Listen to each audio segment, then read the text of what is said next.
Assalamualaikum Sobat Ruang Belajar, apa kabar semuanya? Semoga sehat selalu. Ketemu lagi dengan saya, Eko Prasetyo. Selamat datang di Ruang Belajar. Membangun kebebasan finansial itu bukan hal yang mustahil. Dengan langkah yang tepat, kita pasti bisa mewujudkannya. Siapapun kamu, apapun pekerjaanmu, ada di mana levelmu hari ini, kita bisa kok mewujudkannya, asal kita konsisten. Lantas, bagaimana step by step mewujudkan kebebasan finansial itu? Yuk simak video ini sampai selesai ya. Sebelum kita membahas bagaimana langkah-langkah mewujudkan kebebasan finansial itu, saya ingin mengajak sahabat semua untuk mengingat kembali apa makna dari kebebasan finansial itu. Simpelnya, kebebasan finansial adalah sebuah kondisi di mana kita tidak harus bekerja secara aktif untuk memenuhi kehidupan kita.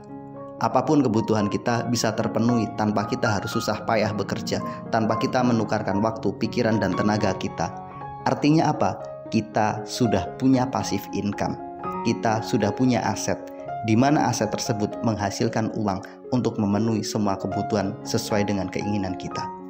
Setelah kita paham apa makna sederhana dari kebebasan finansial, barulah kita mulai melangkah untuk membahas apa saja step-step yang harus kita lalui untuk mewujudkan hal tersebut.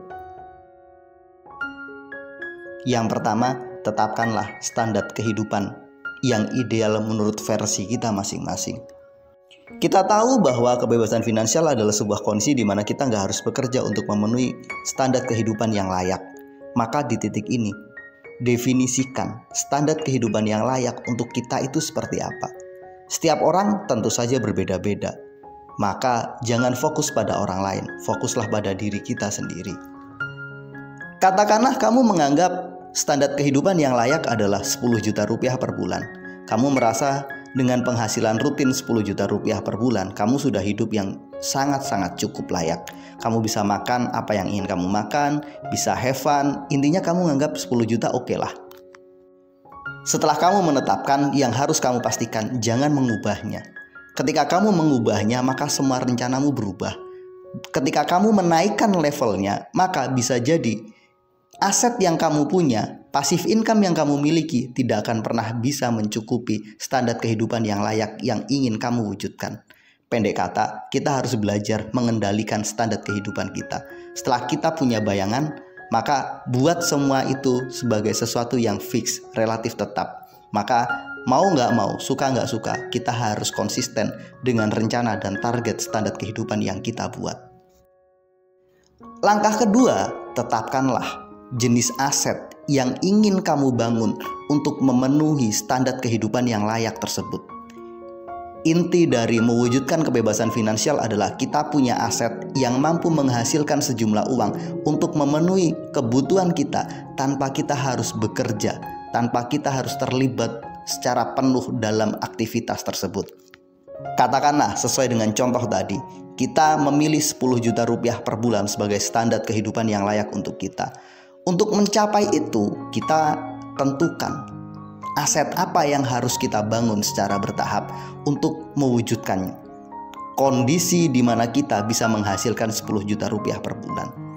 Misalkan, kamu ingin investasi properti. Kamu membangun kos-kosan dengan asumsi sewa per bulannya 1 juta, maka untuk mewujudkan 10 juta rupiah per bulan, kamu harus punya 10 kamar. Jika ini sudah kamu pilih, maka mulailah menghitung berapa uang yang kita butuhkan untuk membangun aset berupa properti yang memiliki 10 kamar untuk disewakan. Jadikan itu sebagai target, jadikan itu sebagai tujuan finansialmu, dan kamu mulai bekerja untuk mewujudkan itu semua. Misalnya kamu hidup di desa, kamu memilih investasi berupa menanam pohon kelapa sebagai aset untuk menghasilkan 10 juta rupiah per bulan.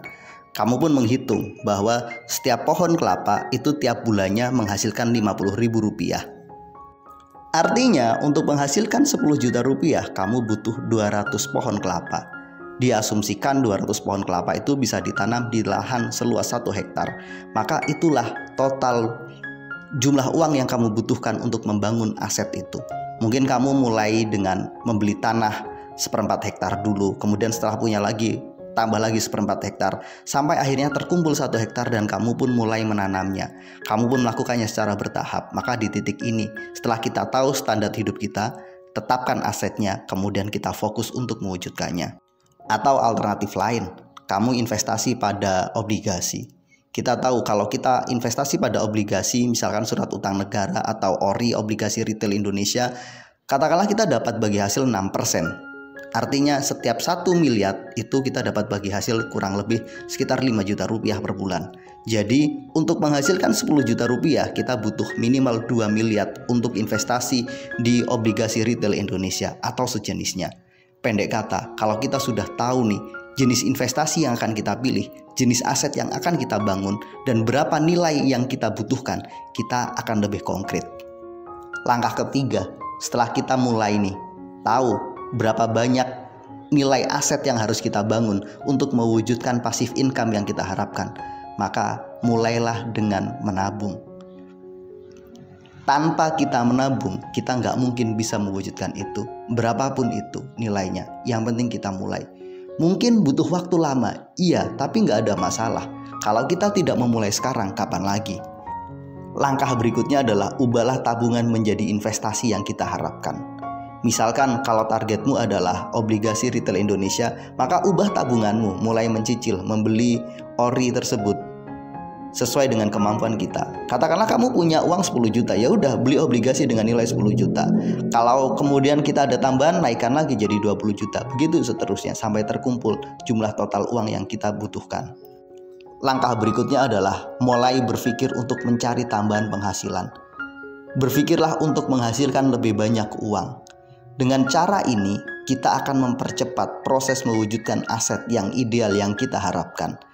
Kalau kita sudah punya tujuan yang konkret berapa banyak aset yang kita inginkan, kemudian kita berpikir untuk mencari tambahan penghasilan untuk mewujudkan itu semua, maka langkah terakhir adalah kita harus bersabar dan konsisten. Tanpa ini semua kita nggak akan bisa. Mungkin kita butuh waktu 10 tahun, 15 tahun, bahkan 20 tahun untuk mewujudkan itu semua. Tapi nggak ada masalah, yang penting satu, kita punya harapan untuk menjadi diri yang lebih baik, untuk mewujudkan kebebasan finansial yang kita harapkan. Pertanyaannya, sudahkah sahabat semua mulai menyusun rencana konkret itu? Menetapkan berapa standar minimal untuk kehidupan kita? Memilih jenis aset yang akan kita gunakan untuk menghasilkan passive income? Kemudian menghitung berapa nilai aset tersebut? Mulai menabung dan mengubah tabungan menjadi investasi? Kemudian kita berpikir untuk menambah sumber income kita, menambah kemampuan kita menghasilkan uang. Dan yang terakhir, yuk bersabar. Bersabarlah dengan prosesnya. Pada akhirnya, mudah-mudahan video ini bermanfaat. Sampai ketemu pada video kami berikutnya. Terima kasih telah menonton. Assalamualaikum warahmatullahi wabarakatuh.